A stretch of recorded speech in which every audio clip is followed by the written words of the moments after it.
अस्सलाम वालेकुम, welcome to my YouTube channel food passion simply.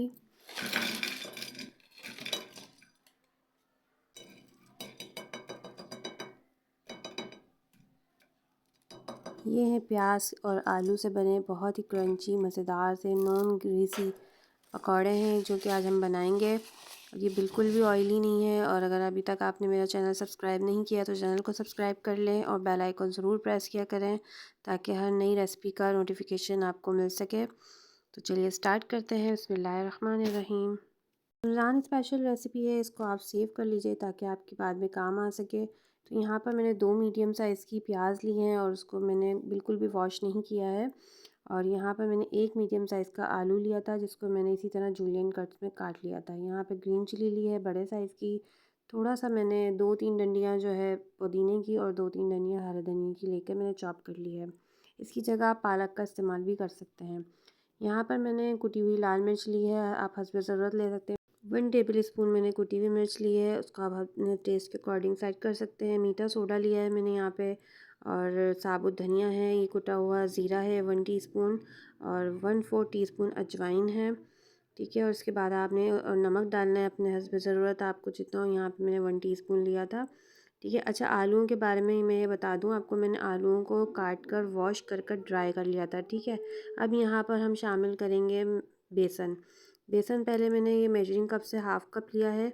ठीक है, और हमने इसको इसी तरीके से थोड़ा थोड़ा करके डालना है। यहाँ पे हम अच्छा सा मिक्स कर लेंगे इसको।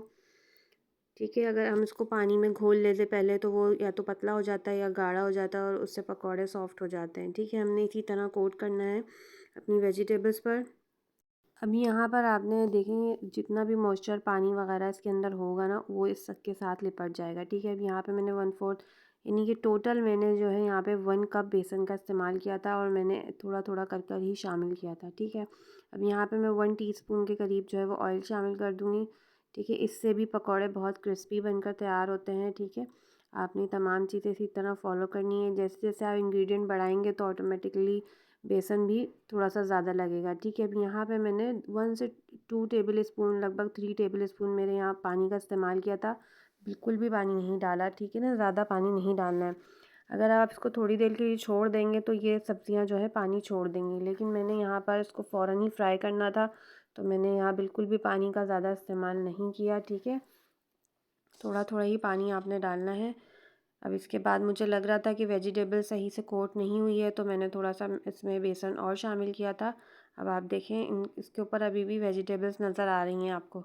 तो बस इसी तरीके से आपने इसमें शामिल करते जाना है। आपको खुद ही एहसास होगा कि अच्छे से लिपट गई है बेसन में हमारी तमाम सब्ज़ियाँ।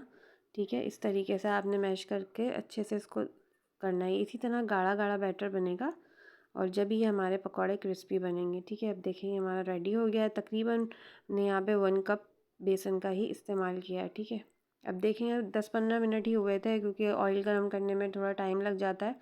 तो ये थोड़ा सा लिक्विडी होना शुरू हो गया। जितना ज़्यादा टाइम आप इसको रखेंगे पानी छोड़ देगा। ठीक है, तो आपने एहतियात से पानी का इस्तेमाल करना है।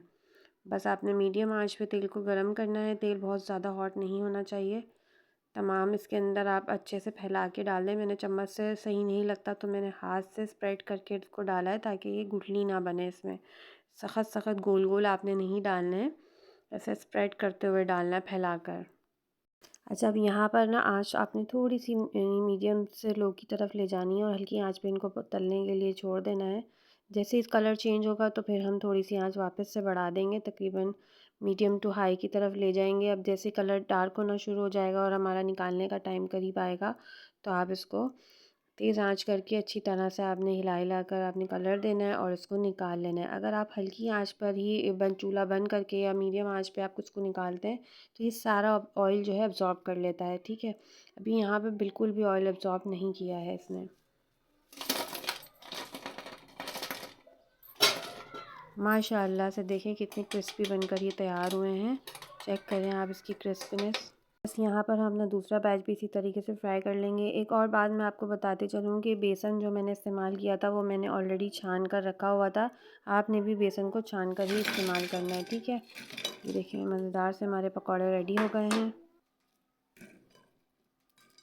माशाल्लाह कितने क्रिस्पी और क्रंची बनकर तैयार हुए हैं। ये तकरीबन 1.5-2 घंटे 3 घंटे तक के बिल्कुल भी ख़राब नहीं होते और इसी तरह क्रिस्पी रहते हैं। ये मेरी गारंटी है, आप इसको ट्राई करें बिल्कुल इसी तरीके से। और मोर रेसिपीज़ देखने के लिए मेरे चैनल को सब्सक्राइब करें। वीडियो अच्छी लगी है तो लाइक करें और अपनी फ्रेंड्स एंड फैमिली में ज़रूर शेयर किया कीजिए।